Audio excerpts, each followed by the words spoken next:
Football বিশ্বকাপ ইতিহাসে সবচেয়ে বেশি গোল কার জানেন? রোনাল্ডো নন, মেসিও নন। জানতে হলে শেষ পর্যন্ত ভিডিওটি দেখুন। ফিফা বিশ্বকাপের ইতিহাসে সর্বকালের সর্বোচ্চ গোলদাতাদের তালিকায় ৯ নম্বরে আছেন ক্রিস্টিয়ানো রোনাল্ডো। রোনাল্ডোর মোট গোল সংখ্যা 11টি। এই লিস্টের ৮ নম্বরে থাকা পেলে করেছেন মোট 12টি গোল।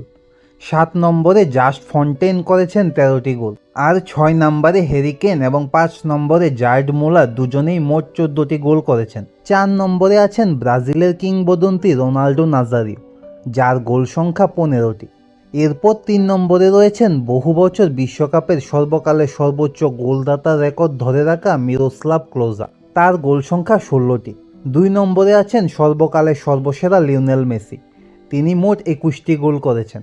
আর 22 গোল করে বিশ্বকাপ ইতিহাসে সর্বোচ্চ গোলদাতার আসনে রয়েছেন ফ্রান্সের ওয়ান্ডার বয় সুপারস্টার কিলিয়ান এমবাপ্পে। আপনার মতে এমবাপ্পের এই রেকর্ডটি ভবিষ্যতে কি কেউ ভাঙতে পারবে, নাকি এই রেকর্ড বহু বছর অটুট থাকবে? কমেন্টে আপনার মতামত জানান।